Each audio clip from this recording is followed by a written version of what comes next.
afternoon, DSG. Can you hear me? Yes, DSG, we can hear you. Would you like to check your... Oh, we can see you clearly now as well, DSG.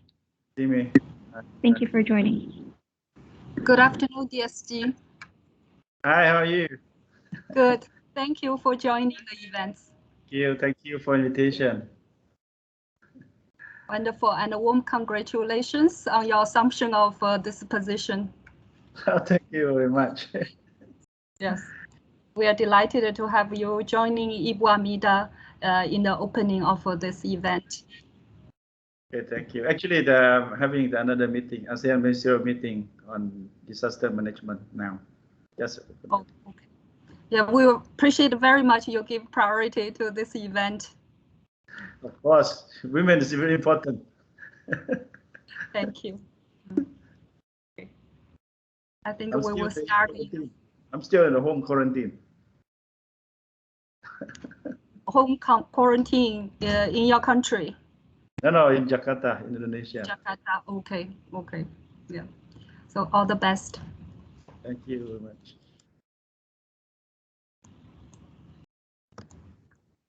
Good Thank you. afternoon, Mr. ESCAP. Hi, how are you? Long time no see. Also because, again, congratulations for your new position as the SD, Deputy Secretary General for Sociocultural Community or Affairs. And I'm sure we will see you often in going forward, because we have many good collaboration with ASEAN secretaries, and especially, of course, with the sociocultural pillars. Thank you very much. I'm very happy to come back to work with the ACWC again. Yes.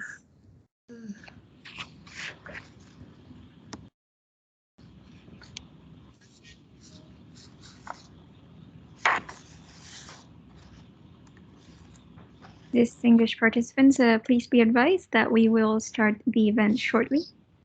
Should you wish to have one last quick audio and video connectivity check, you're very welcome to do so now. Thank you.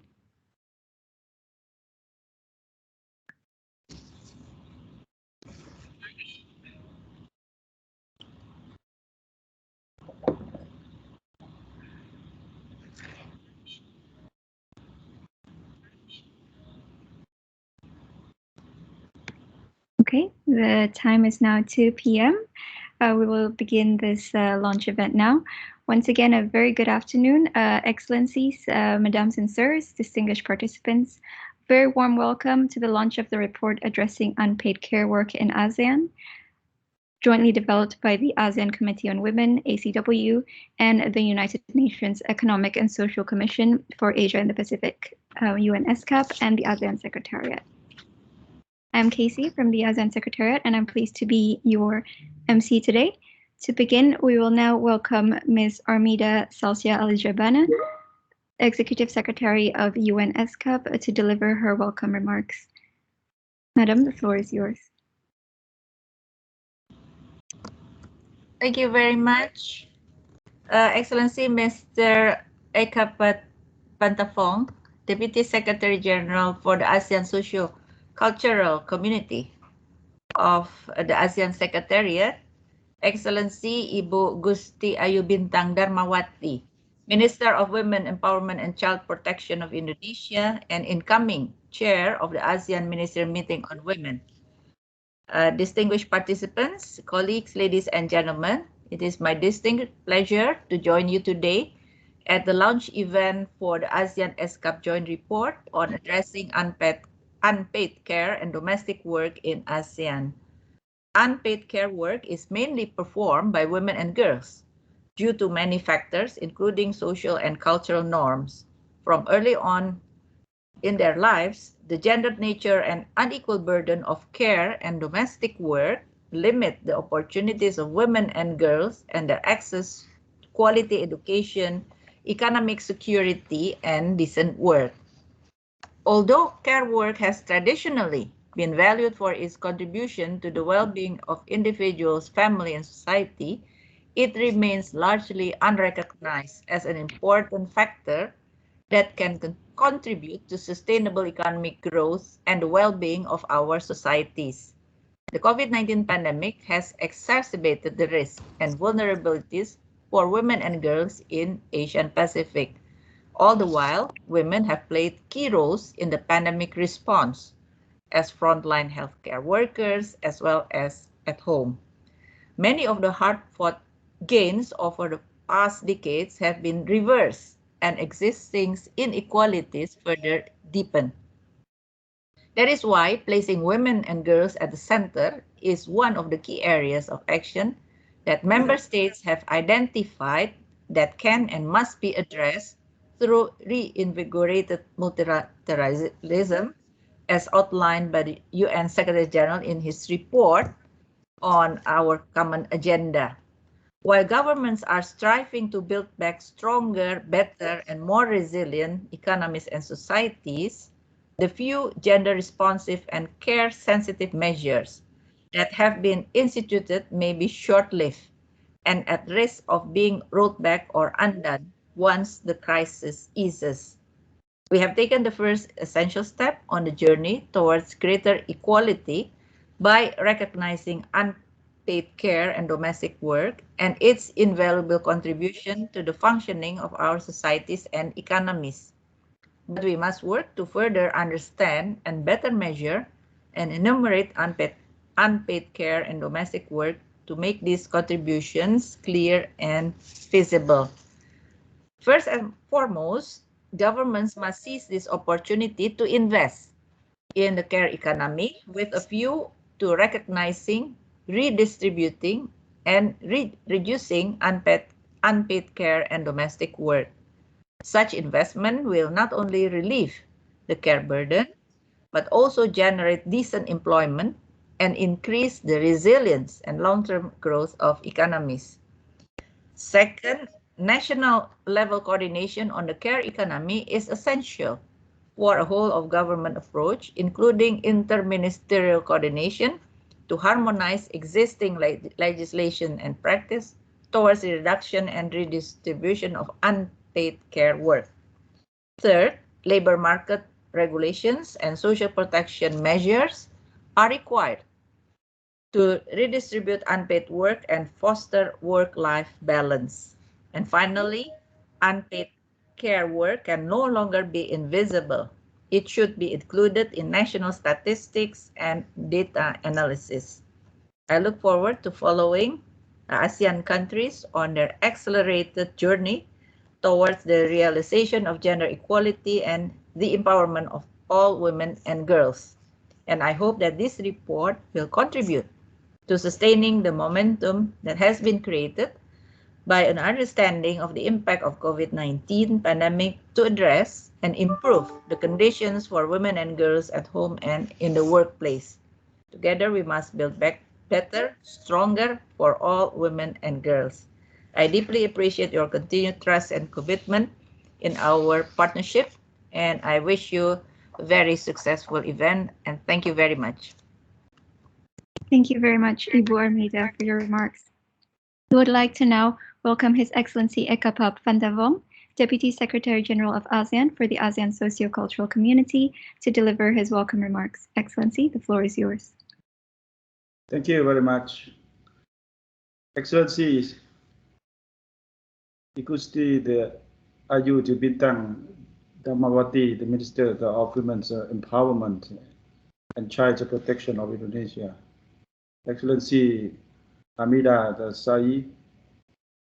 Sasai Ali Jabanda, Executive Secretary of the United Nations Economic and Social Commission for Asia and the Pacific, senior officials from the ASEAN sectoral bodies, representatives from ASEAN partners, international organizations, civil society organizations, and other stakeholders. Ladies and gentlemen, good afternoon all. I would like to congratulate the ASEAN Committee on Women, the ACWU, and the UN ESCAP for the joint developing the report on addressing the unpaid care and domestic work in ASEAN. This report has come at the most opportune time as the ASEAN region transitions to recovery stage from the COVID-19 pandemic. The pandemic has not only unearthed gender imbalances, but also exacerbated such gender fault lines. It has been observed that unpaid care and domestic work has increased and intensified, as well as increasing the incidence of domestic violence brought about by lockdowns and the movement restrictions. During the first ASEAN Women's Leaders Summit held in November 2020, the ASEAN leaders reaffirmed ASEAN's commitment to place the women's leadership and contributions at the heart of the recovery efforts. Guided by theme, women's role in building a cohesive, dynamic, sustainable, and inclusive ASEAN community in the post-COVID-19 world. The key approaches to engendering the recovery efforts is recognizing and redistributing the unpaid care and domestic work. Through this report, the multiple domestic burdens shouldered by women and girls are recognized. The review of policy measures has provided the necessary pathways to introduce care sensitive interventions. Moreover, the report highlights the promising national and regional policies and institutional mechanisms that can be leveraged by governments. Ladies and gentlemen, ASEAN continues to leverage regional cooperation to address the root causes of the unequal distribution of care and domestic work.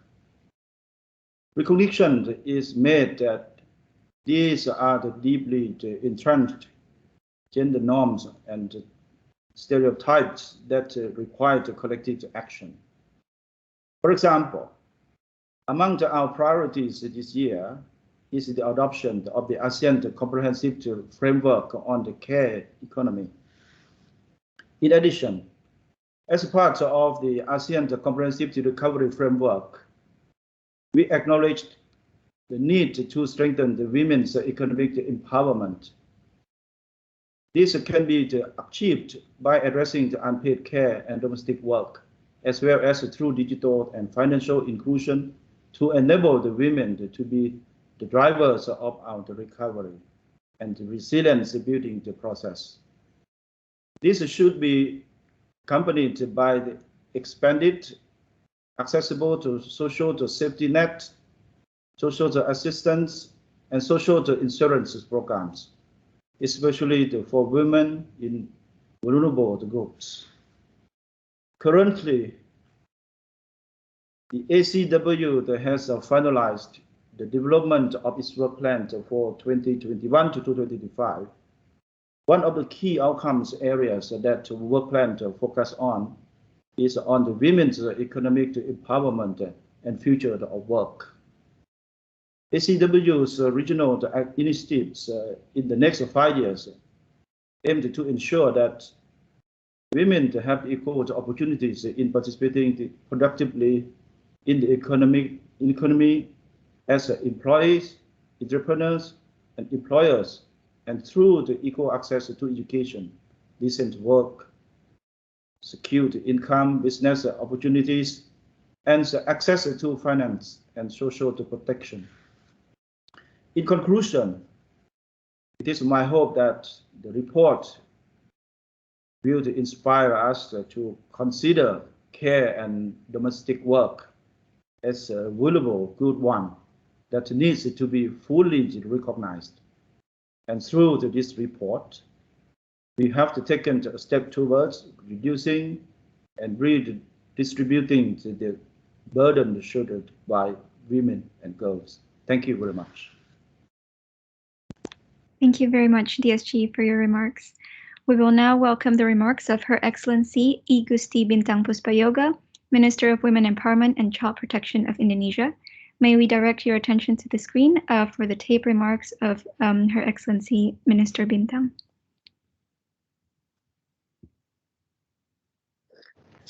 Excellency Ms. Armida Alicia Bana, Secretary, United Nations Economic and Social Commission for Asia and the Pacific, Ms. Ekapa Pantafong, Deputy Secretary General for the Asean Sociocultural Community, Excellencies Minister, distinguished delegate, ladies and gentlemen, good morning.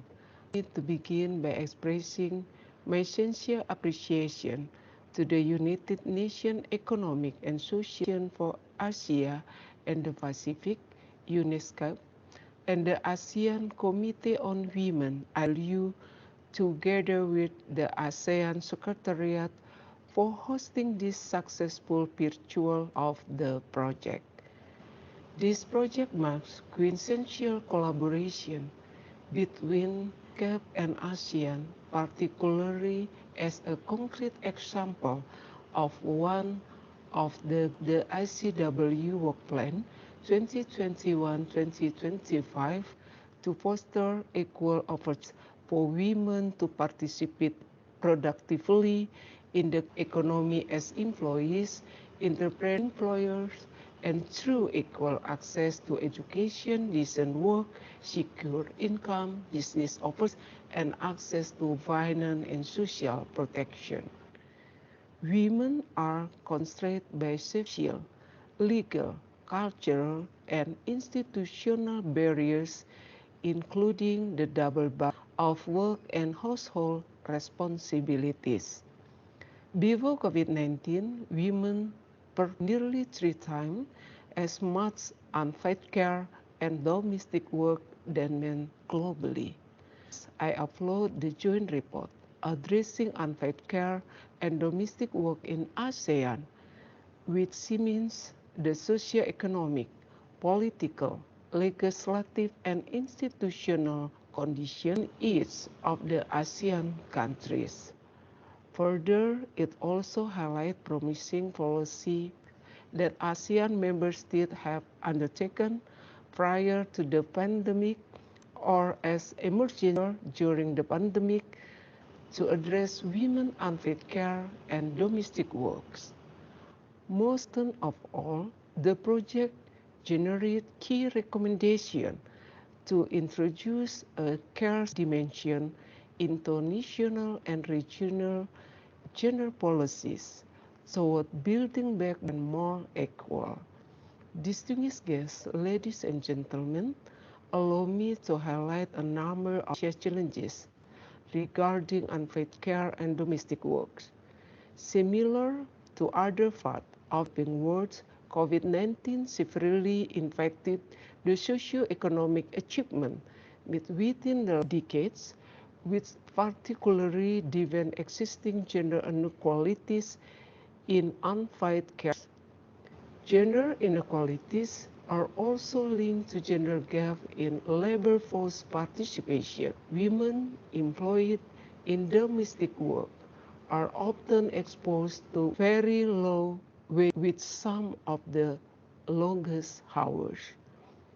Indonesia is committed in tackling this issue and to develop women-friendly workplace. Hence, Tudalon continue to provide dialogue and open discussion among ASEAN and its dialogue partners on ways a more equal world for women. I am confident that this project invigorate further endeavors in making real investment and improvement for women in unpaid care and domestic work through the regional cooperation under ASEAN UNESCAP framework.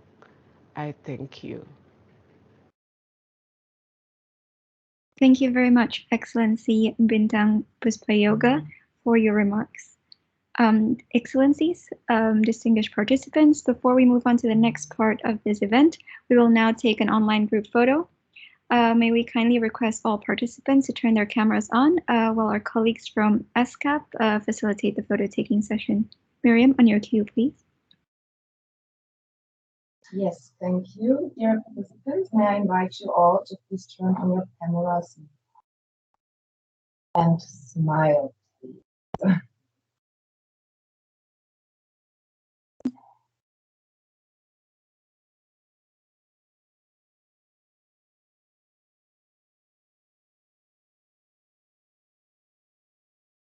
Please turn on all your cameras. Thank you.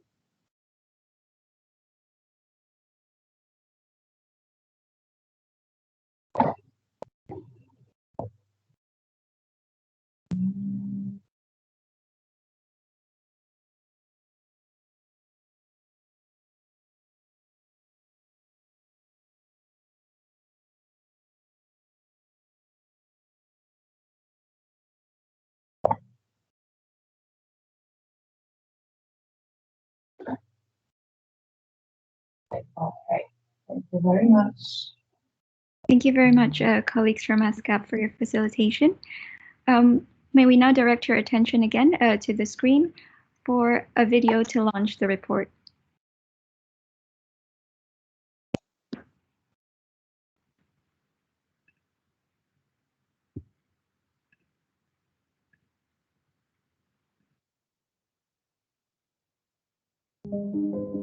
The ongoing COVID-19 pandemic has brought into stark focus the persistent and exacerbating inequalities in the amount of unpaid care and domestic work carried out by women. Women and girls in the Asia-Pacific region spend up to 11 hours a day on unpaid care and domestic work, 4.1 times more than men. This includes the care of children, sick people, and older persons, domestic work such as cooking and cleaning, and community services, all done without payment.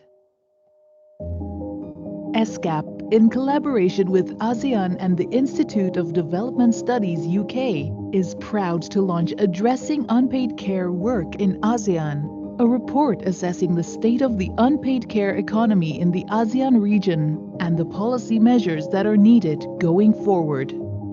The gendered effects of unpaid care and domestic work on women in the region are diverse. Women experience reduced labor force participation, especially mothers with young children, which then reinforces the male breadwinner and female caregiver stereotypes. Uneven access to care infrastructure increases women's time poverty, especially in rural and low-income areas.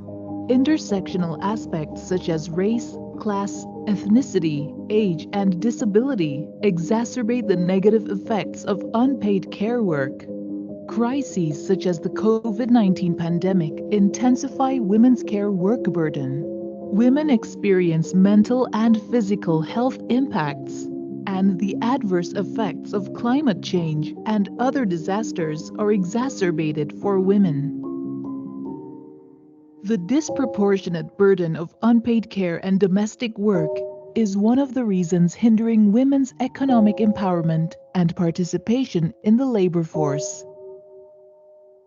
In fact, the average female labor force participation in ASEAN countries is 60.5%, much lower than compared to men. Data from 6 ASEAN member states also shows that 40.5% of women cite their unpaid care and domestic work as the main reason for being out of the workforce. Only 7% of men cite this same reason.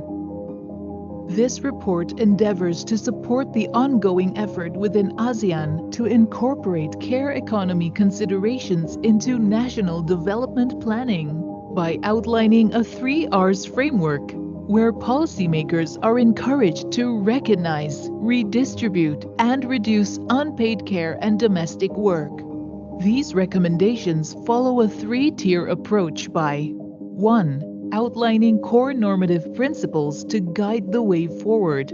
2, specifying policy actions under each of the 4 care-sensitive policy categories that ASEAN member states can customize and adapt to their national contexts and priorities. And 3, identifying how good policy intentions can be converted into real-world transformative change. Women's economic participation and empowerment underpins the 2030 Agenda for Sustainable Development. It is SDG number 5, the goal to achieve equality and the empowerment of all women and girls. A commitment to reduce unpaid care and domestic work also formed part of the Asia-Pacific Declaration on Advancing Gender Equality and Women's Empowerment, reached after the Beijing Plus 25 review. ESCAP and ASEAN's report adds to this foundation by drawing attention to the unpaid care and domestic work performed by women in ASEAN countries and the need to value their contributions to the existence of society. As the region weathers the COVID-19 pandemic, ESCAP stands ready, together with the UN family and our other partners, to support governments in the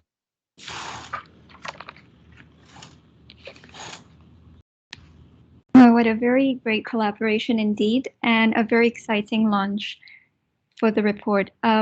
We apologize for any technical difficulties. We understand that some participants weren't able to view the video. Unfortunately, we're all limited by the power of our internet connections. We will shortly share the link to the video on the chat box for reviewing of interested participants. Thank you very much for your patience and understanding. Now, as we move on, we would like to welcome Ms. Chai Chai, Chief of the Gender Equality and Social Inclusion section of ESCAP, to present the overview of the key findings of the report. Chai Chai, the floor is yours. Thank you. Excellencies, distinguished participants, I'm honored to join you today to present the key findings of the joint ESCAP ASEAN report on addressing unpaid care work in ASEAN. I'd like to start by appreciating this fruitful partnership, especially with the ASEAN Committee on Women, to spur this important initiative. Under the guidance of ESCAP and ACW, the report was prepared in close collaboration with a renowned research team at the Institute of Development Studies, IDS. The pandemic has exposed how care service providers are essential to our survival and well-being. Care is foundational to the functioning of society. The care economy consists of paid as well as unpaid care work and accounts for more than half of the total global work time. Recognition of the role of the care economy is critical to correcting the current gender imbalances in the public and private spheres. In view of its importance, unpaid care and domestic work are specifically addressed through Target 5.4 on the SDG 5 on gender equality. At the same time, it is a cross-cutting theme that impacts the achievement of other SDGs as well. The COVID-19 context has brought into stark focus the persistent and exacerbating inequalities in the unpaid care and domestic work carried out by women, already 4 times as much as men in our region before the pandemic. Now, with taking care of the sick, elderly, and homeschooling children, the care burden for women has been estimated to be up to 11 times higher than that of men in some contexts. Against this backdrop, we are proud to launch the joint ESCAP ASEAN report today that takes stock of the situation of unpaid care and domestic work in the ASEAN region. It examines the gendered political economy context across ASEAN region, as well as each ASEAN member state, and assesses existing gender-responsive and care-sensitive policy measures in ASEAN. While the report illustrates many good practices Concrete care policy actions are put forward to support the accelerated action needed to build back equal. The report is part of a larger research project initiated by ESCAP to assess the state of the unpaid care economy in the Asia-Pacific region in the context of COVID-19. It was part of the project on strengthening social protection for pandemic responses, identifying the vulnerable, aiding recovery, and building resilience, with a particular focus on strengthening a gender emphasis in designing policy to combat the COVID-19 pandemic. The report gives an in-depth analysis of the gender situation in ASEAN region and propose pertinent policy measures to strengthen the care economy. It found wide regional variations in gender inequality index, even more so among lower and middle income countries. While a few countries have made strides in women's economic participation and representation in managerial and leadership positions, no country in the ASEAN region has managed to bridge the gender gaps in these and other metrics, such as political representation. Further, though some countries have high female labor force participation, a majority of women workers are in informal sector by working in precarious positions with low pay, poor working conditions, and absence of social protection. Also, addressing women's unpaid care and domestic work in the region draws attention to the acute absence of comparable statistics to measure progress against SDG 5.4. Most ASEAN member states do not have national sample survey data on women's and men's time use in a variety of direct and indirect care tasks, making it difficult to pinpoint the care deficits and the areas to target with care policies. Nevertheless, the overarching trend in ASEAN countries mirrors what we have found all over the world, of women spending much more time than men on unpaid care and domestic work. And this heavier burden of care acts as a barrier to their economic empowerment. Let's take a look at the conceptual framework.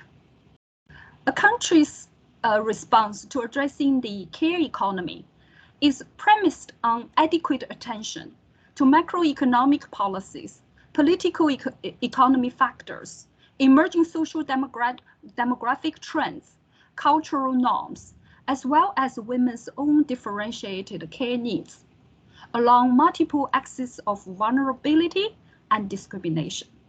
All these analytical factors are shown within the conceptual framework that underpins the study and was first presented as part of the regional overview of the Asia-Pacific region on care.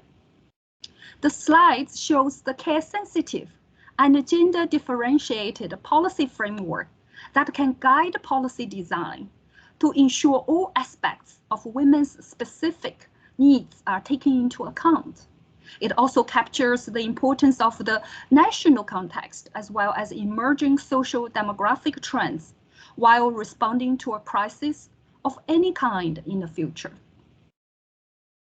Now we're going to focus on the differentiated care policy responses.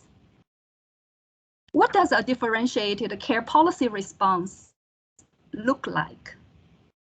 With increased recognition, it is now the time to turn our attention to develop policy solutions to recognize, reduce, and redistribute the unpaid care and domestic work. A mix of policy measures is needed to enable women and men to better reconcile the time requirements of the workplace with those of unpaid care work responsibility at home. This requires investing in and building care infrastructure. Policies addressing care infrastructure refer to those that recognize and reduce women's burden in terms of time, intensity, or drudgery of providing care to the family.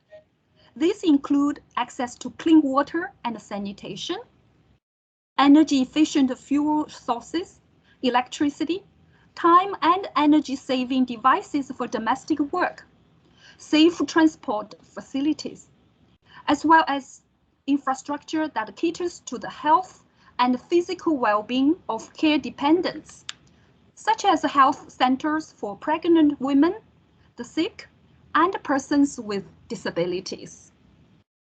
Care-related social protection has been put in place by most ASEAN countries, yet there's more social assistance than insurance measures. Also, ASEAN member states have much lower levels of public expenditure on social protection programs compared to the Asia-Pacific regional average and the global average. Care services as a policy category refers specifically to the provision of care for dependents, children, the elderly, and family members with disability. By making these services available through the market or state in order to redistribute a portion of direct care work away from households or families and women in particular. Given the regional variation across ASEAN, with some countries having high level of formal employment, while others having a large informal sector, employment-related care policies would need to vary in the extent to which they are able to meet the needs of the population. Since women are less represented in the formal workforce, few women are able to benefit, even when employment-related care policies are in place. At the same time, a normative effect is seen when public and private sector policies set standards and are quickly adopted by other companies. So now we look at the levers of change. This slide lays out the main ideas and principles that enable the operationalization of the RRR framework. We must recognize care as a public good and foundational to society. Care work must be redistributed across the care diamond displayed on the right side, which not only targets family and households, but includes markets, community, and state dimensions as well. We must hold states accountable as the guarantor of rights and apply an intersectional lens for care-sensitive and gender-differentiated policies. We have depicted the key levers of change identified in this study in the middle as important tools with which to design and implement care-sensitive policies. These cover the need for care and gender disaggregated data, financial resources through gender-responsive budgeting, women's active participation in decision-making, as well as a whole of government approach and society shifts in norms and behaviors. Excellencies, distinguished participants, together we are building a strong alliance toward achieving gender equality and women's empowerment. This work sits centrally to our efforts in implementing the ASEAN UN Plan of Action, the ASEAN Community Vision 2025, and of course, the outcome document from the Asia-Pacific Beijing Plus 25 Review Ministerial Conference. The analytical body of work being developed in the form of the regional and ASEAN reports have already generated great interest and momentum at country level. We are currently working with Cambodia and the Philippines on projects related to strengthening the care economy. And looking further ahead, we will of course be expanding our knowledge base and extending our technical assistance in this area. This work is based on the strong partnership with the ASEAN Committee on Women It resulted from the successful forum we jointly organized last December and subsequent dialogue with ASEAN secretariats and members of ACW. On behalf of ESCAP, we reaffirm our commitment to supporting women's economic empowerment in ASEAN and the whole Asia-Pacific region.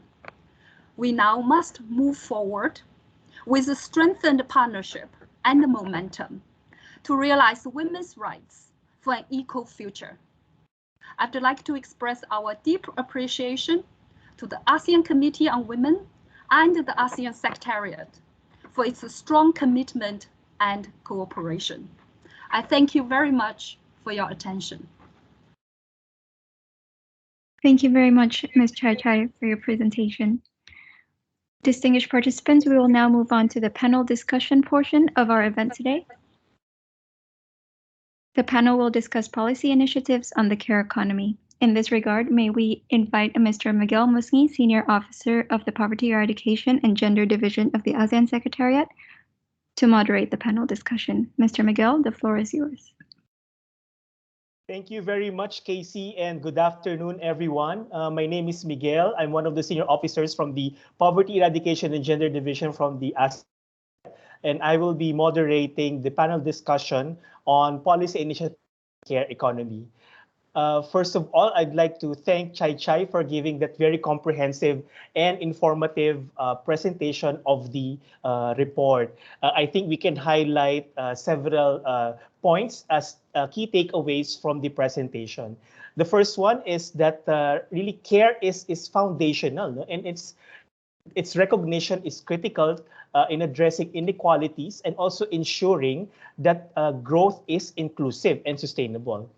Secondly, we saw how important it is to unearth the dimensions of unpaid care during the COVID-19 pandemic, because the pandemic itself has exacerbated and caused the intensification of unpaid care work. And lastly, we saw the value addition of the report and how having a clear focus of unpaid care work in the ASEAN region really shed light on where ASEAN member states and ASEAN can improve on, as well as the good practices that can be built on. And specifically, we looked at the care infrastructure, care-related social protection, care services, and employment-related care policies. And if we can recall, in the last slide, I think we saw the care diamond, where we saw that really the links between family, markets, state, and the not-for-profit agents working together to move forward with recognizing, redistributing, and reducing unpaid care work. So with those key takeaways, maybe we can transition to the panel discussion.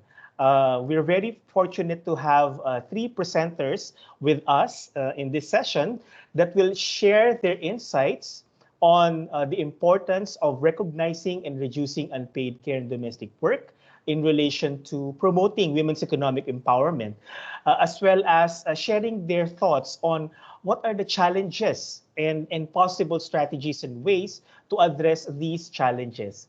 So please allow me now to welcome our three speakers. We have two presenters who will share the perspectives from government and our friend from civil society to share the perspective from civil society. Well, we're very fortunate to have as our first presenter, Cheng Chinet, Director of Gender Equality Department, Ministry of Women's Affairs of Cambodia, to share policy initiatives on the care economy in Cambodia. So I'd now like to invite Ms. Cheng Chinet to give her presentation. Thank you. Thank you, Miguel, and all. You hear me? Yes, we can hear you. Okay. From Cambodia, a very good afternoon, ladies and gentlemen. I am very, it's my honor and also very pleased to be here with you, and especially this event, the event of launching the report on unpaid care and domestic work. And also thank you to Chai Chai that I'm with Miguel as well. Miguel summarized, there are 3 takeaway messages. For me, I really touch about care work is fundamental. It's like very important, not only for someone, but for each of us. If you don't care, if you don't have support of unpaid and domestic work, I mean, everything will not be boosting or growing. I really take this message. Not only I heard from the presentation, but I feel touched from myself as well. I am the witness of I am a mother, I'm a worker outside, the government worker, but I am also spend a lot of time in unpaid care and domestic work as well. So without further ado, as Miguel said, I'm delighted to share with you about the policy initiative on care economy in the context of Cambodia. Next slide. I have, in order to present this, I have key 4 content, which focus on country overview. I know that we are in Asean mostly and know a lot about Cambodia, but I will touch only a brief what we are like now, and also why we address the unpaid care and domestic work. And also the second content will highlight also key point on policy and legal framework to support unpaid care and domestic work. And also the 3 content policy framework initiative or policy program initiative, which implemented nowadays by line ministry, especially Ministry of Women's Affairs, where I belong to. Last but not least, our step forwards. So please be with me. Next slide. I think when I go to I have a chance also earlier to read the report, and I think that this slide I'm not going to talk more, but it's like related to my presentation, which is a policy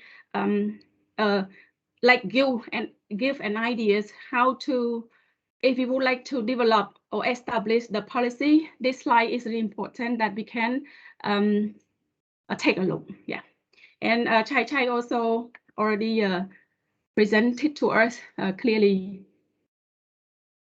Next slide, please. I think Miguel did not tell that how many minutes I have, but to inform that I have from 7 to 10 minutes, right? So let's start with the first content. This, as I already mentioned earlier, that we are here in ASEAN mostly, and we know each other well.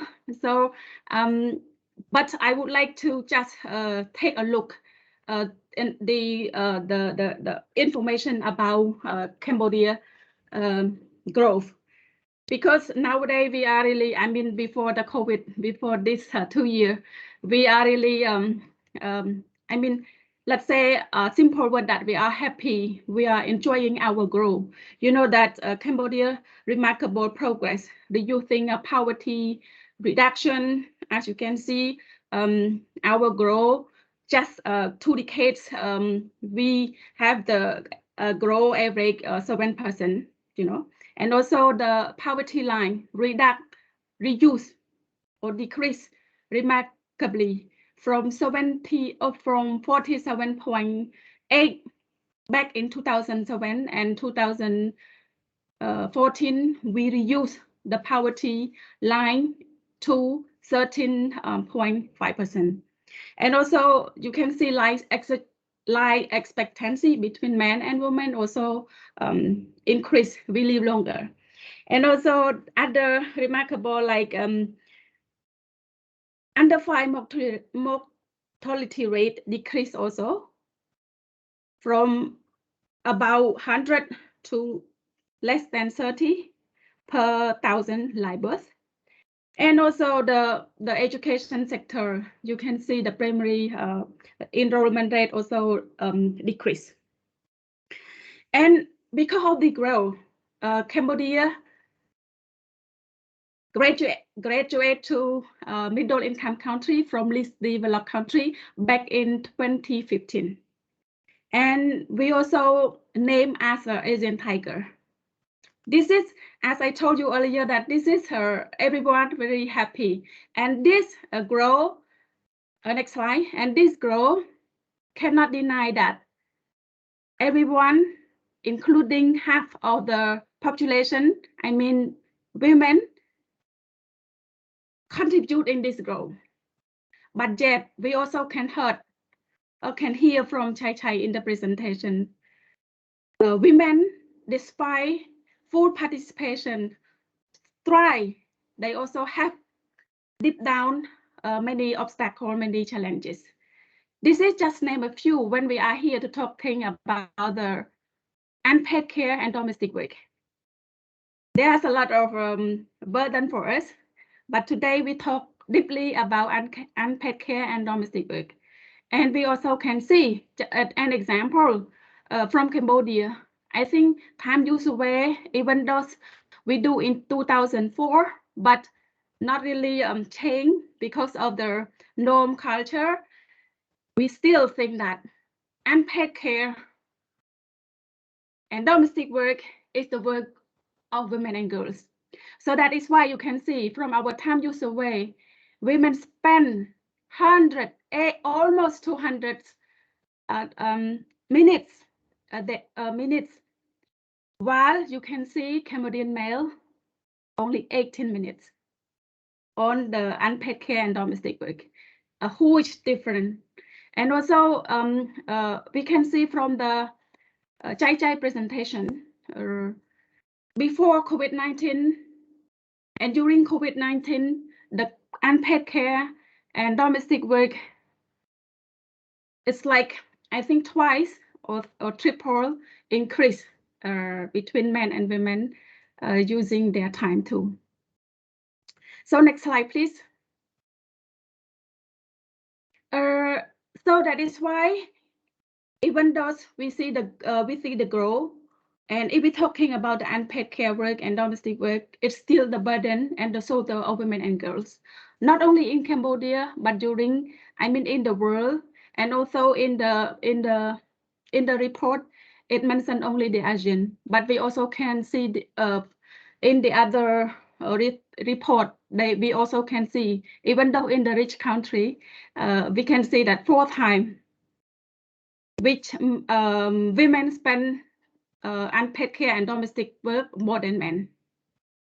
So that is why in Cambodia, from the building, from our civil war back into 1993, when we built the country, when we started the constitution, which is the supreme law, we consider, we did not hesitate that give the value between the work outside and inside home are equal, the same value.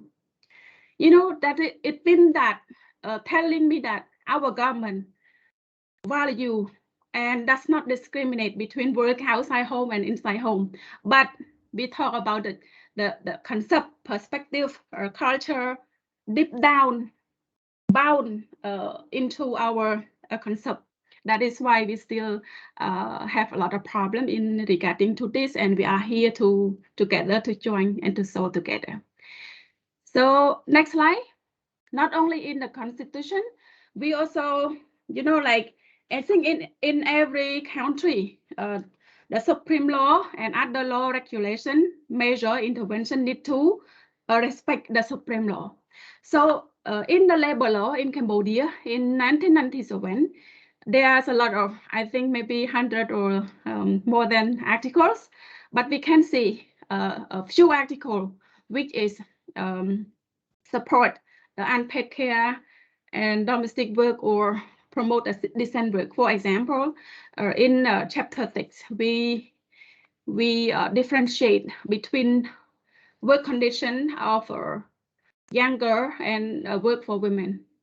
And also other article also support the pregnant woman or as a mother. like they get the 19 or 90 days off during maternity leave. But within 2 months after they return to work, they need to get some incentive, some enabling environment at the workplace. For example, women need to get light work, which is not really damage their health, and also have some 1 hour to breathe their newborn babies. And also the workplace need to establish the room for breastfeeding. This is something that we support in our law stated like this. Next slide, please. Yeah, I think when we're talking about the SDG, everyone know, and Cambodia among the other country as well, we localize SDG, and we see in goal number 5, we state that we value unpaid care work and domestic work through the provision of services, public infrastructure, and social protection policy. That the next slide, we also see the national protection policy in Cambodia as well. Another legal framework is national policy for elderly. You also can read with me as well, but I also would like to take this opportunity to tell you that I am one of the representative baby boom after Civil War back to 1980s. So nowadays, Cambodia, known as young population country, around 30, we are like me entering into folks, young population, but 20, 30 years, we will be older. So this policy is really important to make sure that these young people will be still healthy and support the society, not the burden of society. So this is really important national elderly policy, which is related to unpaid care and domestic work as well. And I think that time will not allow me to go into detail, but this is the thing that we have done so far. And also we have clearly objective in this national policy on elderly. Next slide. In order to have the women, the mother, the father, or the family, I mean the children also important for us as well. So one among that, the policy, we have the community-based preschool. This is really important, as I told you, not only support the mother, the family to go to work peacefully, but also to develop early childhood as well, because they will become the human resource and human capital.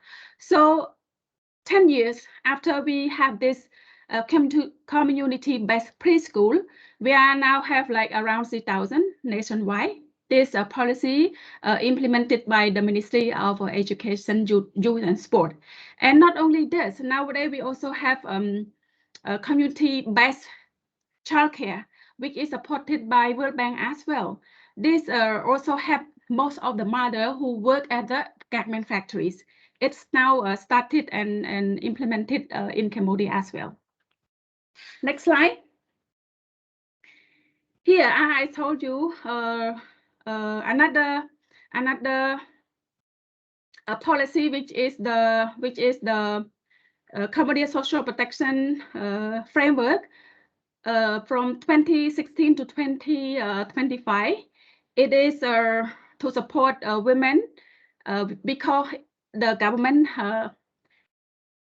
really see the importance of women is the backbone of Cambodia economy and society. So this social policy framework divided into parts. The first one is social security and social assistance. And in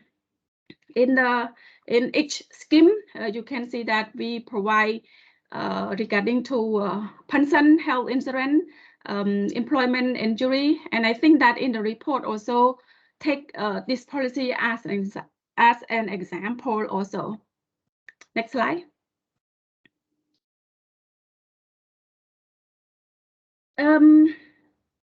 Here in it also in the report in the page 39, I think that this is also important as well. For rural water supply and sanitation program and organic gas project. You know, like in Cambodia, especially at the rural area, this project really help women, because as not I experience, but we all know that a lot of domestic work and care work are the shoulder of women. So cooking, cleaning, women spend a lot of time. So by having this project, women can save a lot of time. So when they have time, I think that women also can relax. You know, when they relax, they feel good. So we also can take care and our family well as well. And when we go outside to do our work, we also feel good with our colleague with this as well. And not only this, they also can, if they are at the rural area, maybe they can have at the time to close with the kid, with the family, and also to generate other income as well. That's what we think and we experience as well. This is a really good project initiative which implemented by Ministry of Rural Development in Cambodia. Next slide. How many minutes I left? I think we have like more than half of the presentation. We come up with what MOA doing in terms of support unpaid care and domestic work. Of course, MOA or Ministry of Women's Affairs is the national mechanism to promote gender equality. So regarding to this unpaid care and domestic work, no doubt that it's our mission as well. So in the 5 Niriratana strategic plan, next slide. Among the important or key strategy, one strategy is improve or empowerment, economic empowerment. So in order to empowerment women in economic, we think that to expand opportunity and enabling environment for the development and innovative entrepreneurship. I mean, here it's enabling environment is important at workplace.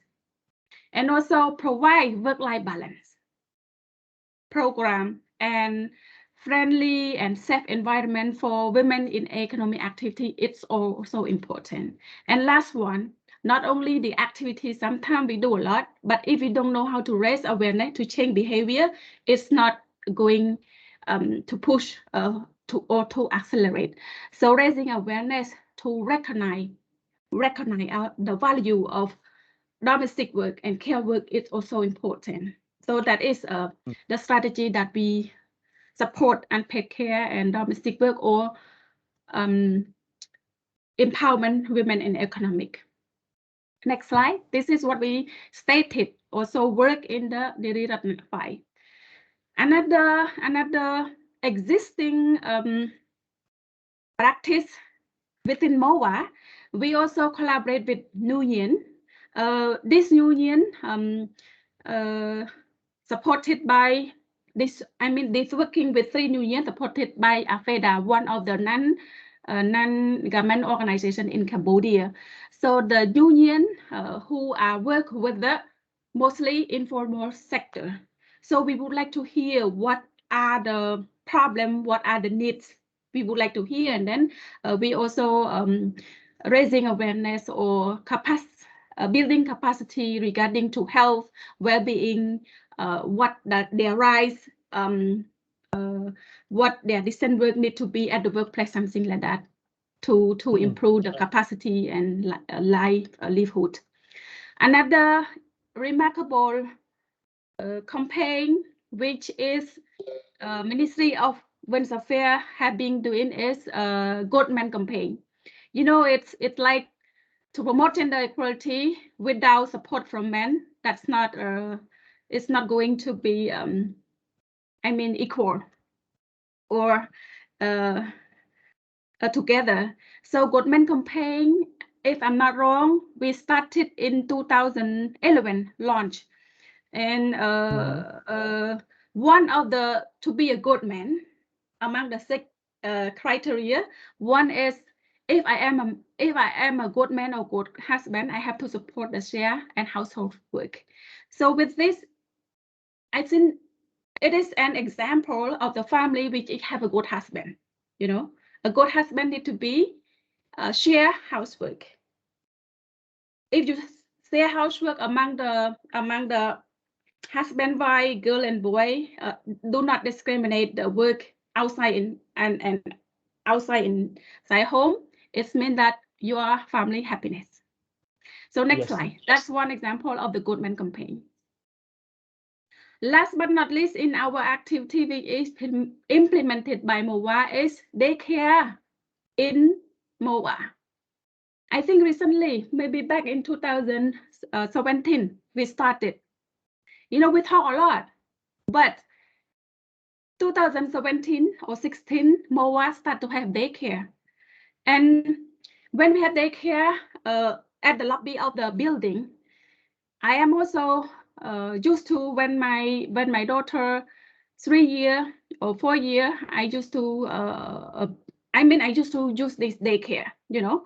So it also important for mother to, I mean, if the workplace have the daycare, so it means that I don't worry a lot about my girl at home, something like this. So daycare is also important to promote care and unpaid care. I mean it also save the money, save the time, the feeling as well between mother and daughter as well. So as I told you, among the line ministry in Cambodia, only MOA start to have this example.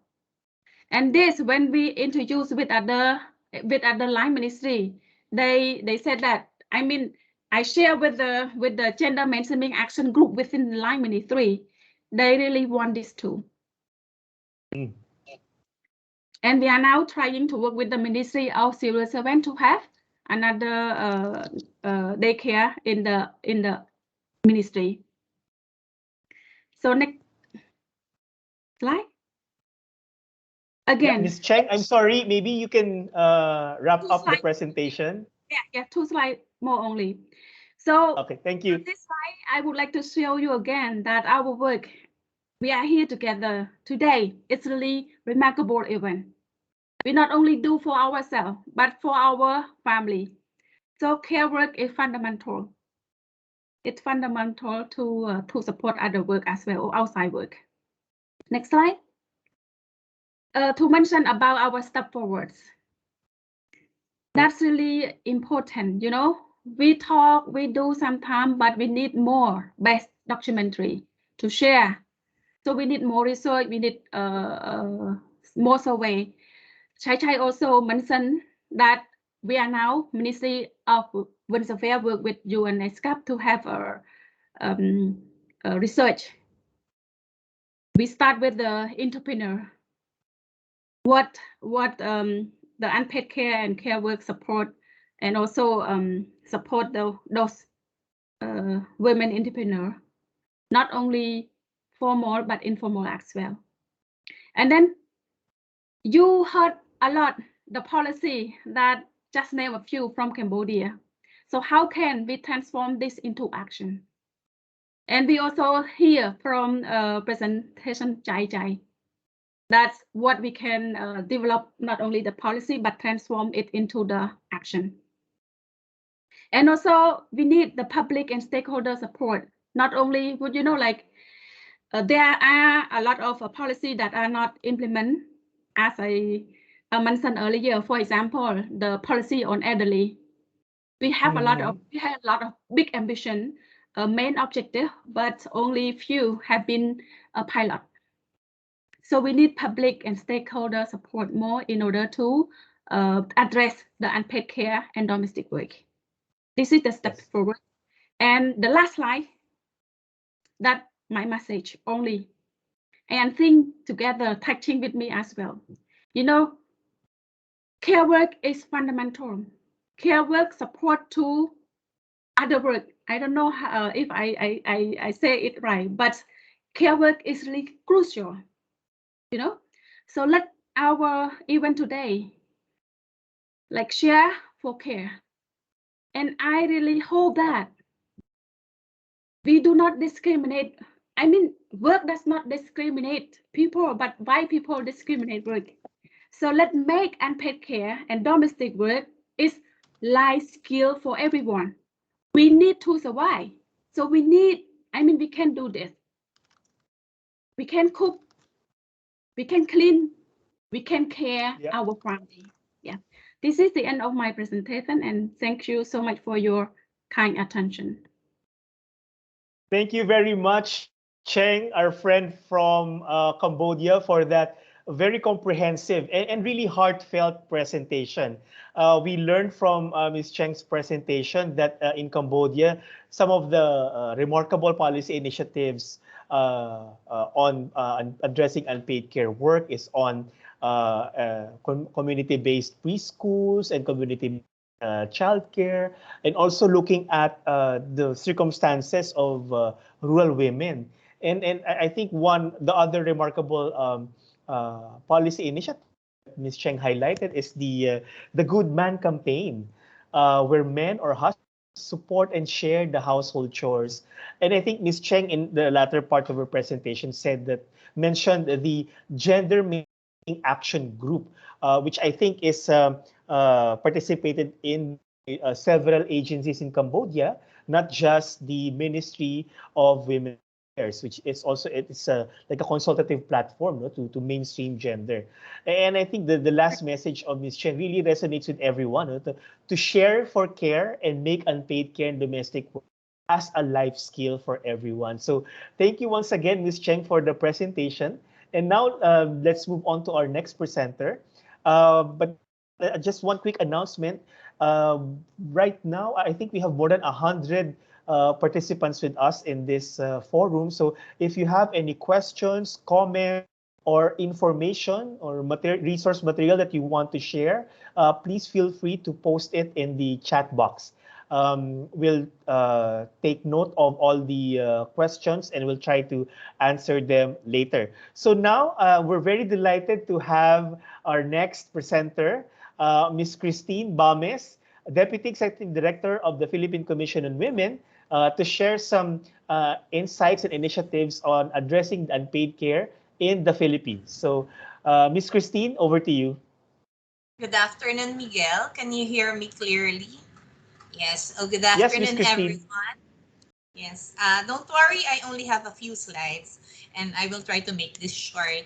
On behalf of the Philippine Commission on Women, I would like to firstly congratulate, of course, our colleagues from ESCAP and ECW for the launch of this relevant report, and also express our gratitude for the invitation.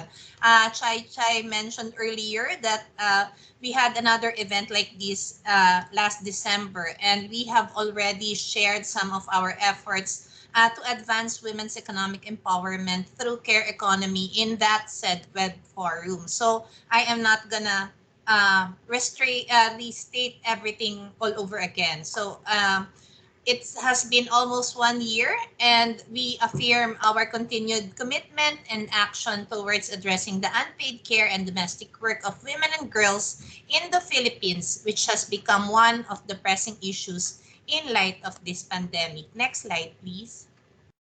So recently, the transformation of economic life brought millions of women into the workforce, and women are, well, arguably becoming the bulk of the emerging urban working class and in some rural areas. Women from low-income areas, particularly in ASEAN member states, have been pushed into occupations that transform their social and economic standing, and women place themselves second in their efforts to deal with the crisis in order to prioritize the survival of their families, which results in the following: lesser pay, labor all day, working for additional unpaid work, and entering the informal sector. Next slide, please. And unfortunately, we have seen that this effort is rarely recognized or rewarded, as women in the domestic workforce remain underrepresented and underpaid, indicating that progress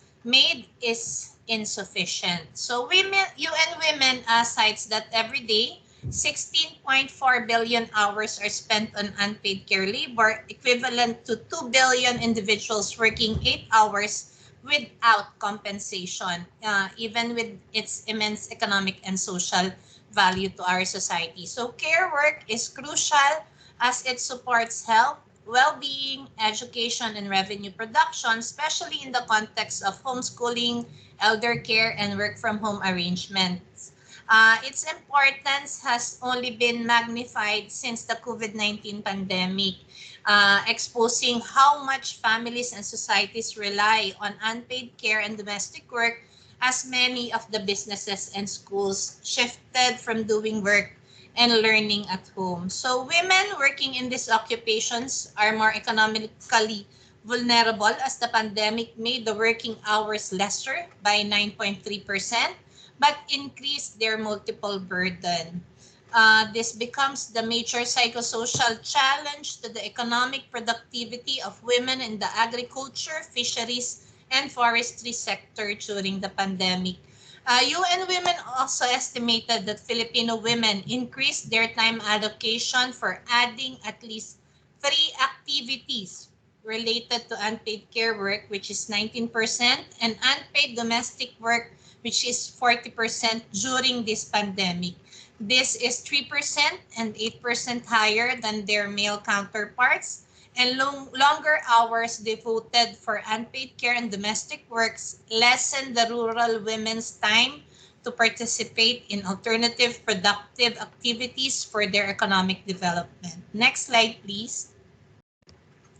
Data also revealed that unpaid care work is equivalent to 9% of world GDP, or about 11 trillion US dollars. So the UN Women's Rapid Gender Assessment states that 56% of women and 51% of men have increased the amount of time they spend on unpaid care labor since the pandemic began.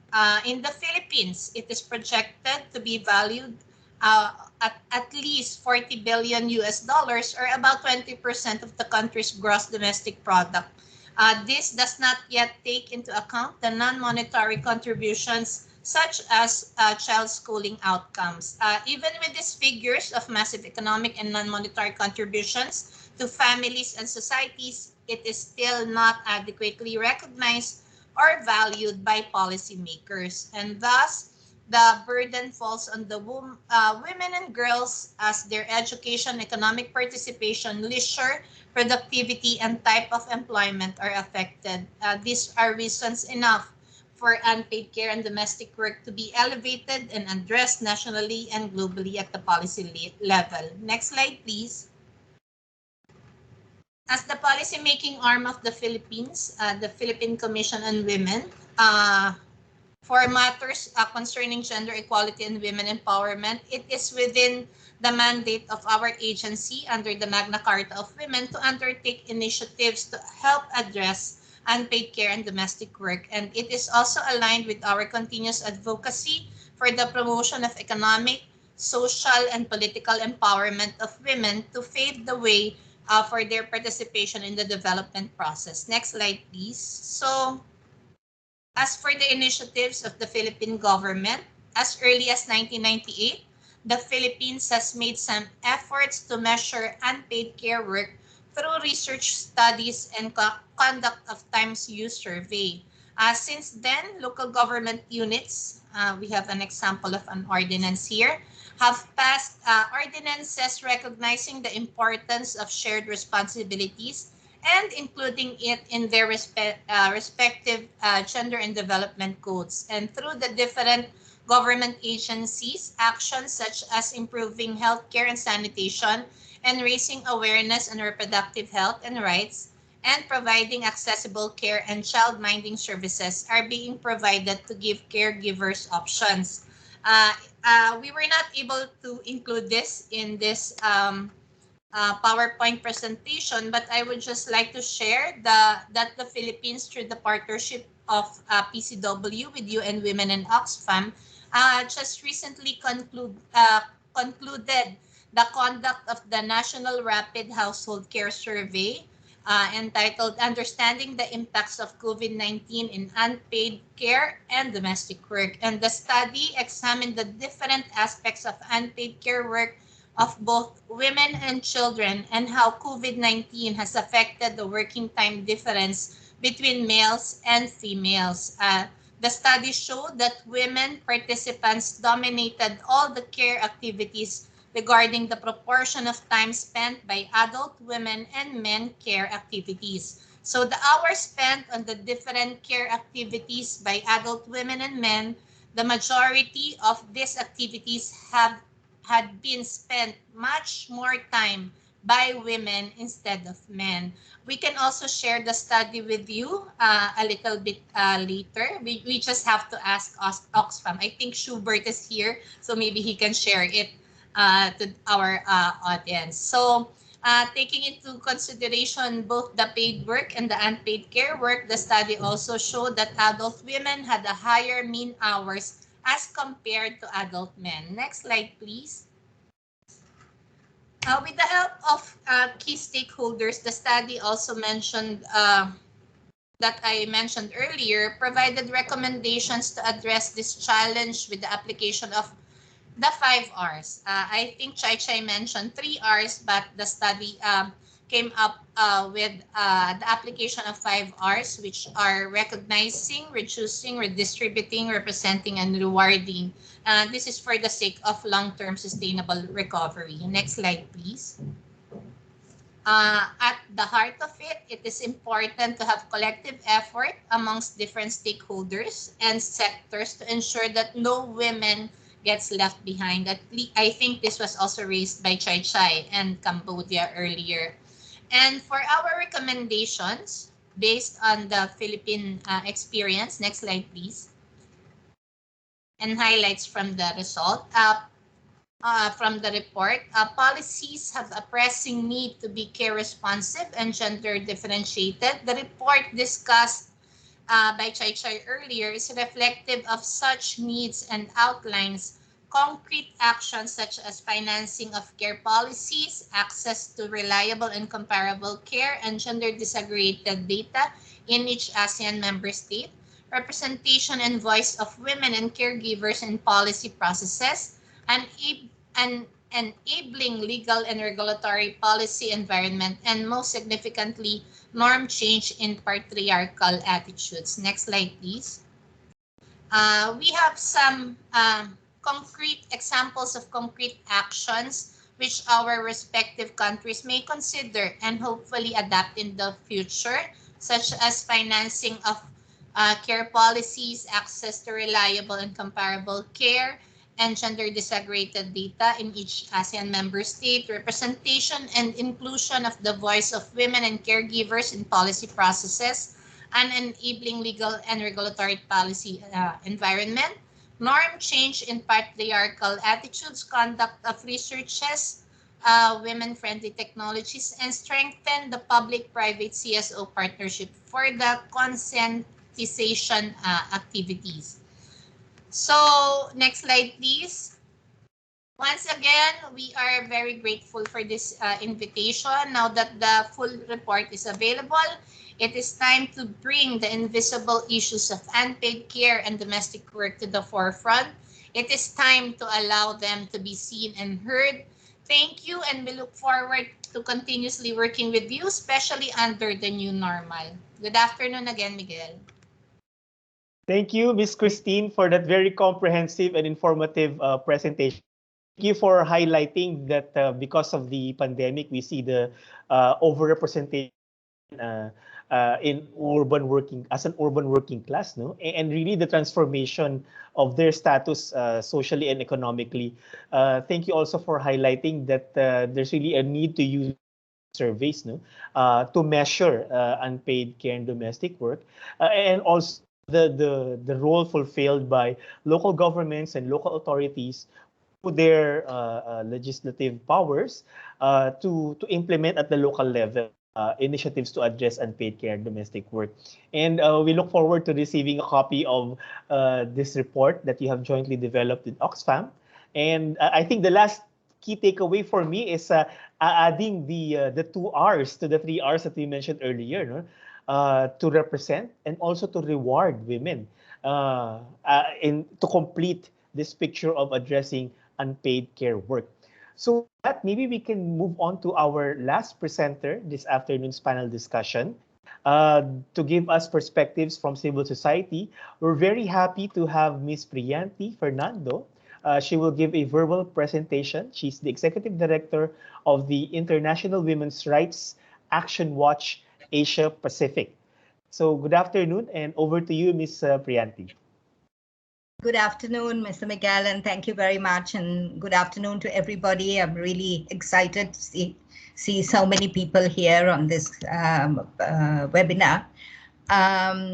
Let me start by expressing my appreciation to the organizers, ACW and ESCAP, for their invitation to say a few words on the launch of this joint report on addressing unpaid care and domestic work in ASEAN.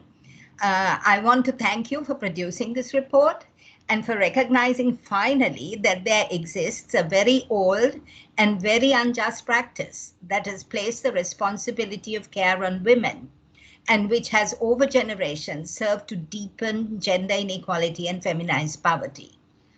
The report is long overdue, and the women's movement has been shouting about this double burden for decades. And it is really sad that it took a global pandemic to make policymakers listen and pay attention to the injustices that unpaid care and domestic work has placed on women in particular and on our societies in general. But I guess we can now celebrate having this very comprehensive report. So let me see if I can make some additional comments that will deepen our understanding of the issues and maybe help us expand on the recommendations for action. Much of what I will say reinforces what the other panelists have said and the speakers before them, and is directed also to people working outside the ASEAN social cultural community, to colleagues focusing on macroeconomic issues, financial issues, colleagues who work in the finance ministry or in economic development. As I said before, women's rights activists have tried to draw attention to the unpaid care burden of women for a very long time in very different ways. Dr. İpek İlkaraçan, who I see referenced many times in the report, is a Turkish women's rights activist, a feminist economist, and a member of our organization's advisory committee. She tried to draw attention to the care economy by coining the phrase, the purple economy, hoping that, like the green economy, which is now extensively used, as you know, in relation to the environment, the purple economy would capture the imagination of economists. Purple, as some of you may know, is the color of the women's movement, and using the term purple economy interchangeably with the term care economy highlights the demands that women have been making for a long time. So I will probably do that, use the two terms interchangeably. The video we saw at the start of this session, and many of the speakers have already described what this purple economy is and the work of what I will call caring labor. Caring labor is what has been presented largely as women's unpaid labor. The cooking, the washing, the cleaning, the shopping, the taking care of babies, of sick members of the family, of people with disabilities, of older people, as well as, of course, taking care of the healthy adults, including taking care of women themselves. This is work that we take so much for granted, but as has been pointed out repeatedly, it consists of millions of hours of work. Global time use statistics tells us that it comprises 42%, that is almost half of total global work hours, and that 3/4 of that is done by women's unpaid labor. As Ms. Cheng pointed out in her presentation on Cambodia, we really didn't need global statistics to tell us all this. Many of us have experienced this, and we all know, whether we are women or men, that people must be cared for and future generations must be reproduced over time if our societies are to survive. We know that humans are an important input to economic production. So why has caring labor not featured in our economic and development policy making for so long? Mainstream economic thinking has falsely bifurcated human activity into production on one side and reproduction on the other, and focused production only on activity that is related to the market economy. But there are many things that are necessary for a market economy to function. Care of human beings and care of the planet being two of them. But neither of these are considered as economic production. Neither are they included in the GDP, and neither are they seen as long-term macroeconomic investments in the next generation and in the long-term productivity of our economies. We heard a lot of numbers that suggest the extent of the purple economy in ASEAN, and a lot of statistics from Cambodia and Philippines. I'm guessing that much of this information is generated outside government. We heard about a Oxfam collaboration report, because the report itself, the one that was launched today, suggests that there is limited time use data that could quantify the quantum of care work that goes on in the ASEAN community. I just want to point that out, because not having sufficient data on the care economy is not just an accident. Knowledge production is a political act. Not having data is a consequence of the fact that care is devalued and made invisible. And so one of the first steps to address all these issues surrounding unpaid care work is to make the invisible visible. So to say, as we said in this up to now, to recognize the centrality of care, to invest in data collection, to find ways to impute value to care work, to ensure that care work is counted and included in those economic indices that we use, and to take a long-term intergenerational view of our economies. I welcome that the report also takes an intersectional approach and recognizes that women are not a homogeneous category, that their circumstances differ according to race, class, ethnicity, migrant status, geographic location, etc., etc. They are different, intersecting gender, economic, social, and political identities. But what the report misses out is the global positioning of unpaid care and domestic work, and how paid and unpaid care interact with each other in our current extractivist global economy. We know that many women from our region work within the region and beyond the region as paid domestic workers, and that this is often precarious work that doesn't always translate into decent jobs. Nevertheless, it is work that makes a very significant contribution to our national economies through remittances. But it is also work that intensifies the unpaid care burden on other family members in the sending countries. So addressing unpaid care work and domestic work in ASEAN cannot happen separately from acknowledging the global exploitation of women's caring labor, both paid and unpaid. I want to talk next about how do we practically work on effecting change. All this talk about purple economies and all might sound very conceptual. What do we need to do to operationalize the principles and recommendations in this report? Environmentalists have talked about greening the economy. And we see that corporations have jumped onto that bandwagon with very negative consequences for women seeking environmental justice. So one thing we must not do is to leave the marker to address the issues of the purple economy. The care-sensitive policy strategies, care infrastructure, care-related social protection transfers and benefits, care services, and employment-related care policies must be implemented alongside state regulation, laws and policies from the top, and social and corporate norms change from the bottom, if change is to happen. States must exercise due diligence to address acts of omission by social actors and corporations. In addition to the effective laws and policies, we need also to have effective regulators, effective deterrence and incentives, effective complaints and redress mechanisms. We also need to have strong women's ministries and national and human rights institutions to protect women's rights.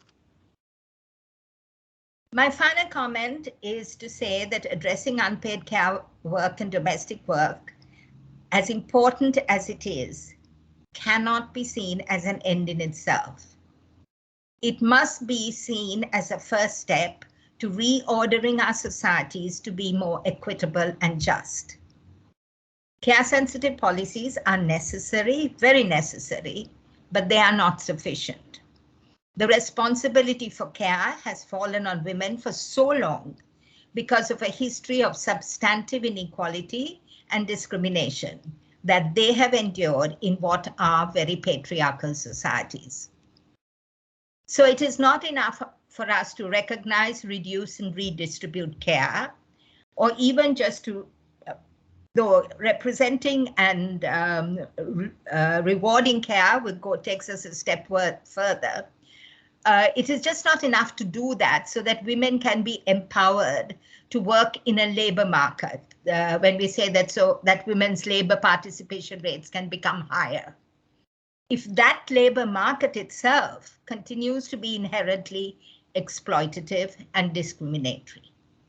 What we need is a labor market where decent work is the norm, where women are not pigeonholed into a care and domestic work sector or lodged in some precarious value chain jobs or bottom of the value chain jobs, where caring labor is valued, where human well-being and sustainability are prioritized over the relentless pursuit of profit and economic growth, and where states take very seriously their obligations that are incorporated into our constitutions and are articulated in our government's international commitments, where the obligations to protect and to fulfill the human rights of all their citizens. So thank you. All right, thank you, Ms. Priyanti, for your verbal intervention. We truly appreciate your very kind and insightful sharing. We appreciate how you highlighted that unpaid care work is really a very old and very unjust practice, you know, that spans generations and has led to the feminization of poverty. And we appreciate how you underscored the importance of engaging the finance sector and also mentioning the purple economy so that these can be put into national accounts. Also, we thank you for highlighting that you know, the development of knowledge products really, it's a political act, no? And it's a deliberate decision to make the invisible visible. So thank you, Ms. Priyanti, for that presentation. Now I'll pause for a while and ask if any of the participants in this forum would have any questions or comments addressed to our presenters. So we have three very formidable, remarkable presenters that have shared with us their insights as well as good practice analysis. No? So our team is monitoring the chat box. And if anyone wants to share their comments, please feel free to post them in the chat box. And if you have any thing that you want to share, you can, I think you can raise your hand, your virtual hand in this platform, and then we will recognize you. So I'll pause for about a second to check if there are any questions or comments.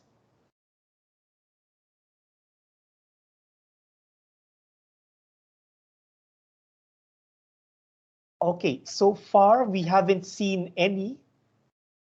Okay, I see that Chai Chai raised her hand. Yes, Chai Chai, please, over to you.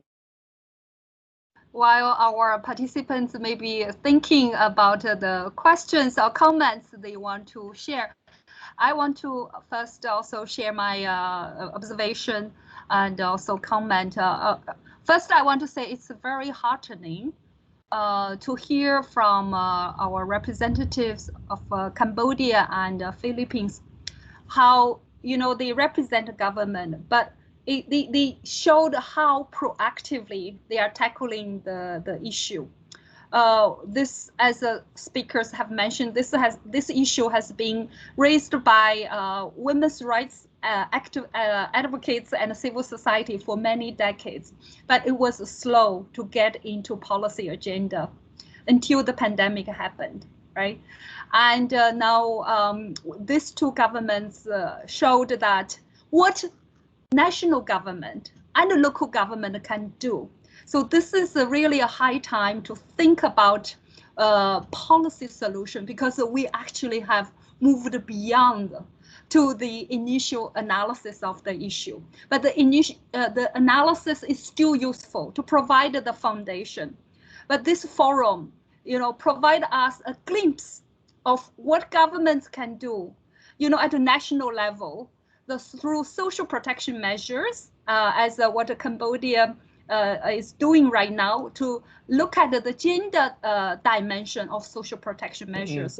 And what the Philippines doing, the Philippines also excellent example in terms of implementing gender budget, both from the national to local level.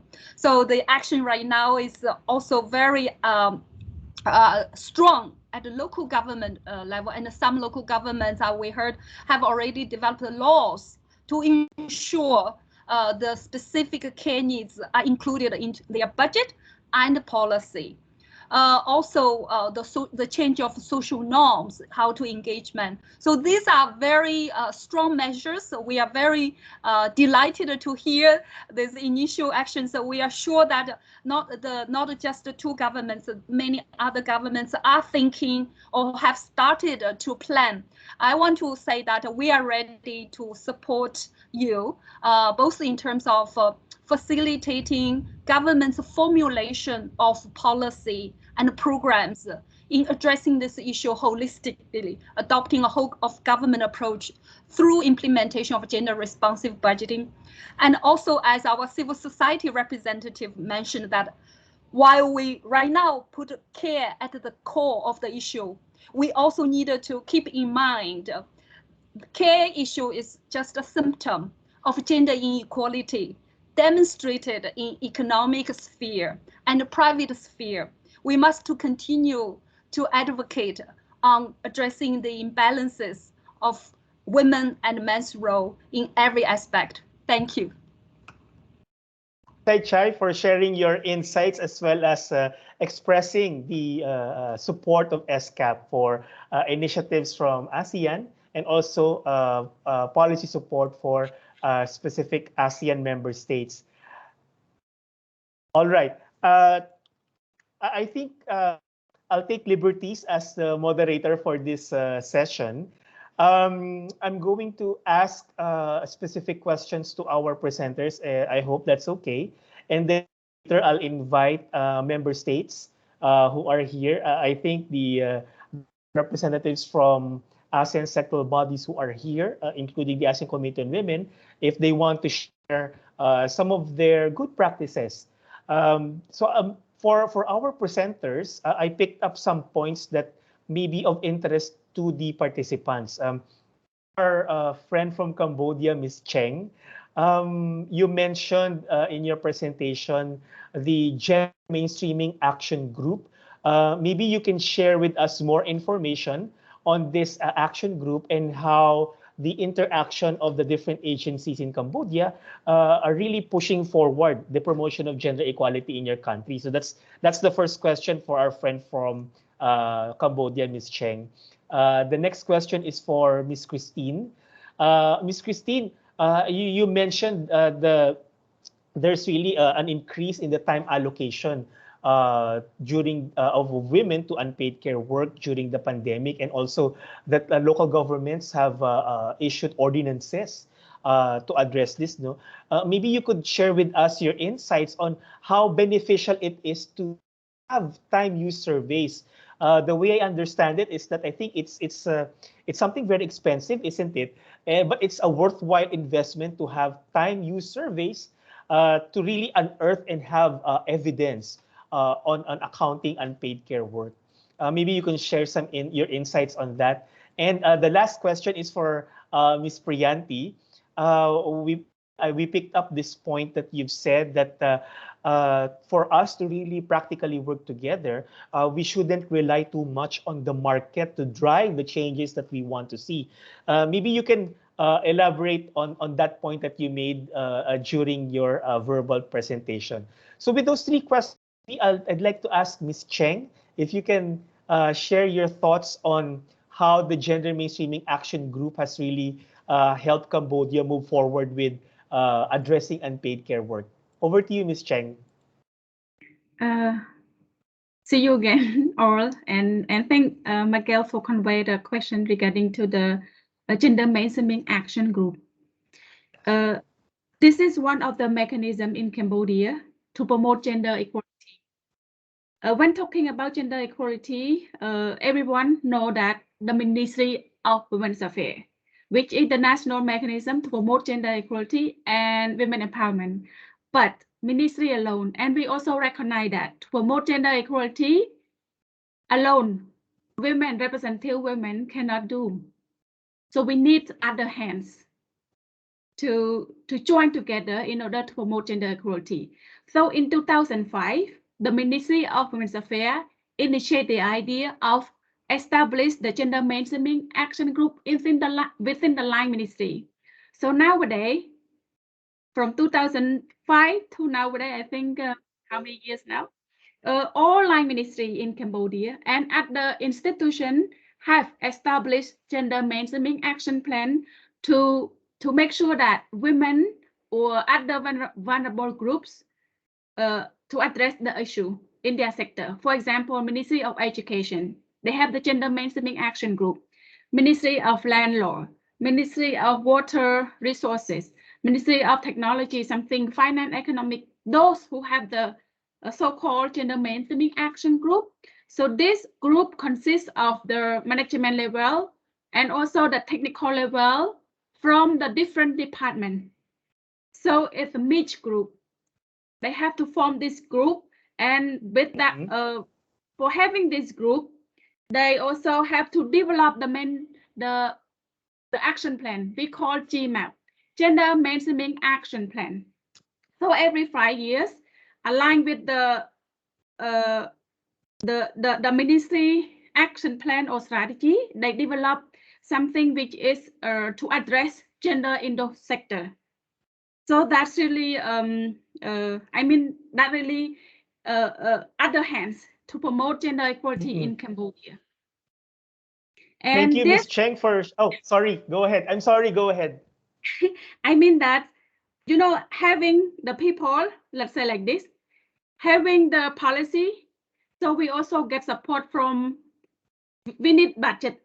So this budget to implement the Gender Mainstreaming Action Plan, we get both from national and also from development partner. And what more connect to this Gender Mainstreaming Action Group? Every year we meet twice, semester and annually, to listen their progress, their challenges, and way forward in order to support them. As one of the department in the Ministry of Women's Affairs, where the department I come from, we support this Gender Mainstreaming Action Group to build their capacity, to also develop updated the Gender Mainstreaming Action Plan as well. That is how we work to promote gender equality in sectors. And we also have other mechanism as well in terms of promote gender equality in Cambodia. I think I don't have a time to share with you because so far we only talk about the government, Ministry of Women's Affairs and the Gender Mainstreaming Action Group inline ministry. What are the development partners? What are the private sector? What are the NGO? We also have the technical working group on gender as well, which is another mechanism to promote gender equality in Cambodia. All right. Yeah. Okay, I think, thank you very much. Yes, go ahead. I think that's all for me now to share about how GMAC can also accelerate gender equality in Cambodia, especially in sectors. Thank you very much, Ms. Cheng, for giving more information about this very good policy in Cambodia on convening the Gender Mainstreaming Action Group. I think it's really one strategy that member states can pick up and learn from. Now, I'd like to ask Ms. Christine, ma'am, if you can share your thoughts on your experience and possibly some benefits that you've had in using time use surveys. Over to you, Ma'am Christine. Miguel, first of all, I do agree with you. The time use survey is very expensive. That's why the last time use survey that the Philippine Statistics Agency conducted was way back in 2000. The data I presented was from the 2000 time use survey. The survey that I mentioned that we conducted with UN Women and in partnership with UN Women and Oxfam.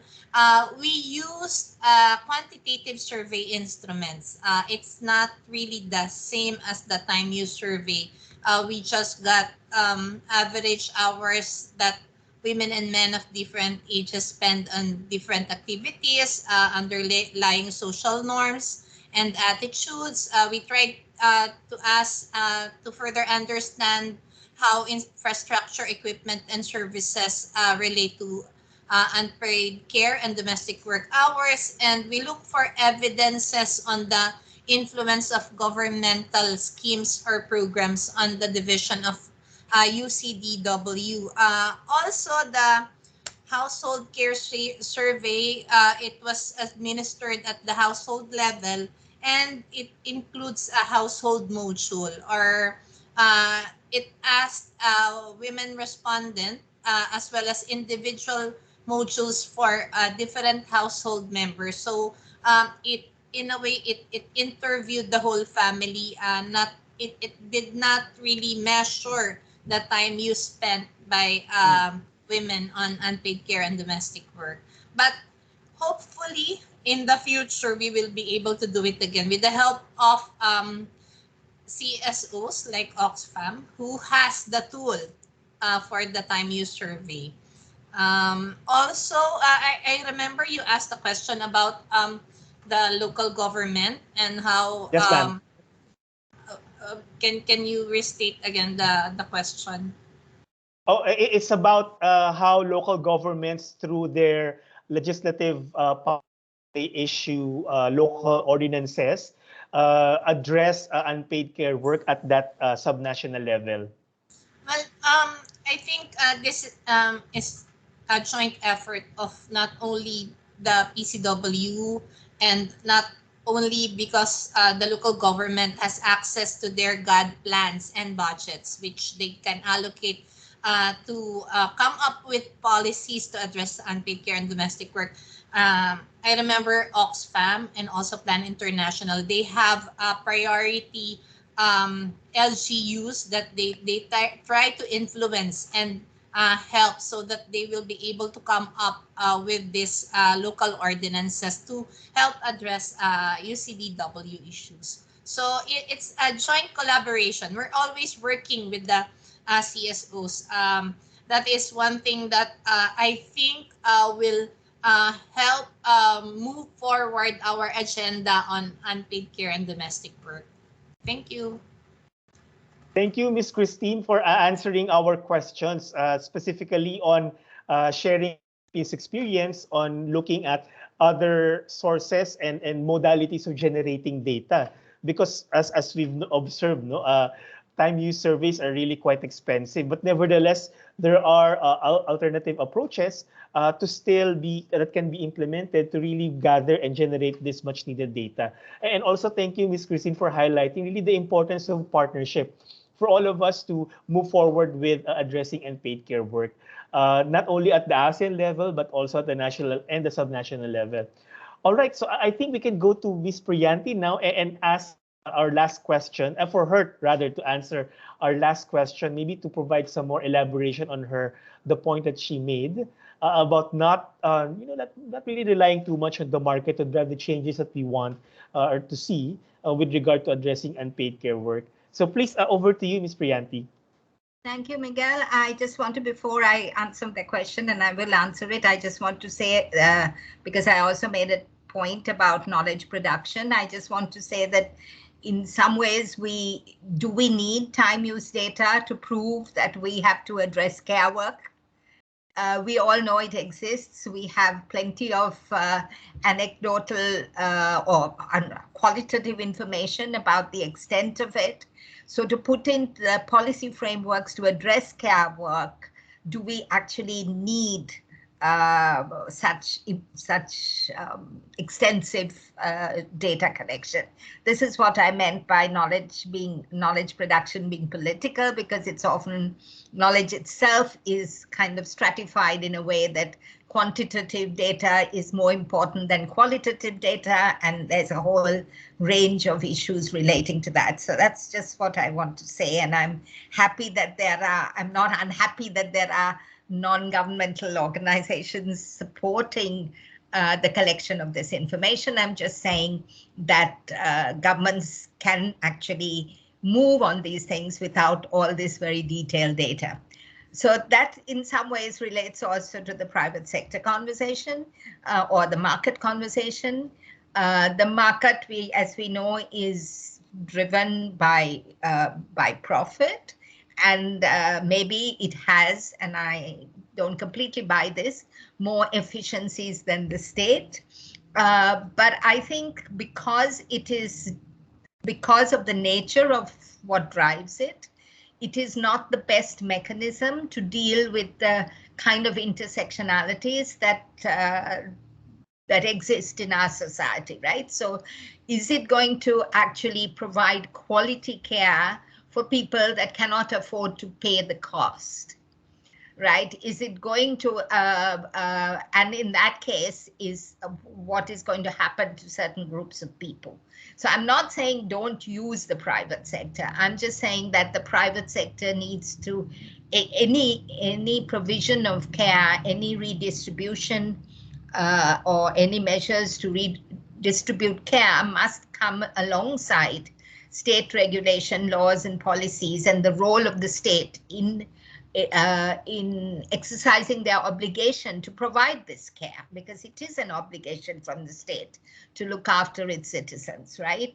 And if we are talking about representation and adequate rewarding, then I think we are actually in a society now where people who do no care work or very little care work are rewarded loads more than people who do huge amount of care work, right? So women get very little money for their care work, and men who are just not doing anything get paid a lot. So, I mean, in that very simplistic equation, why would you, how could you just leave a market to provide the kind of support that we have said here? And I think both the Cambodia and Philippines example shows how important it is for governments to get engaged.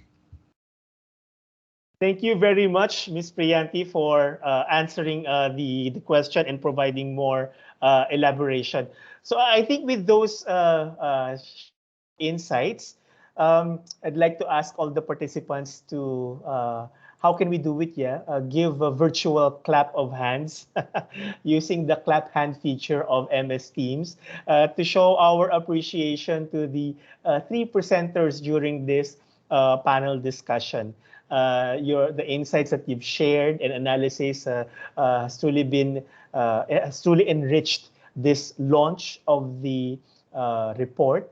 as well as highlighted some areas that we really need to focus on. So thank you very much for all the presentations. So I think with this, please allow me to highlight some key takeaways from the panel discussion as we transition to the closing part of this launch event. During the opening of this event, I think we can recall that Ibu Armida highlighted how important it is for unpaid care work to be included, no, in national accounts and data and statistics. Not only that, but also in decent employment and to ensure economic growth. No? Our DSG ECAPAP highlighted in his remarks that engendering recovery initiatives from this pandemic. It's really an imperative, and ASEAN is leveraging regional cooperation to address the unequal distribution of unfair work within the context of strengthening women economic empowerment. And we heard from Minister Bintang that she has underscored really the importance of ensuring access by women and really dismantling the obstacles, no, that prevent access of women to much needed resources so that we can move. And she also invited us to move forward with the key recommendations arising from the report, including examining where public investments can be put into at the national level, and as well as exploring pathways for cooperation at the ASEAN level. So I think the point before we close is that, and I think I have to go back to Ms. Cheng said earlier, no, this whole event, the launch and the knowledge sharing really resonates with all of us, not only at the professional level, but also at the personal level when we talk about care work.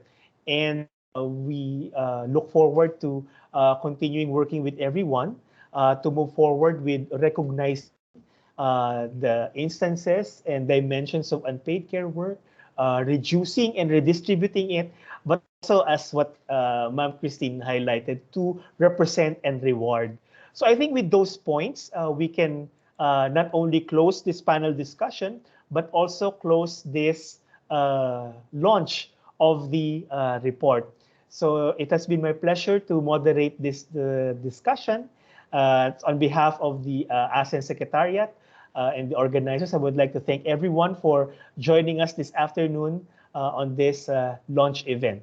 Thank you, everyone, and please enjoy the rest of the day. So over to you, Casey, our MC.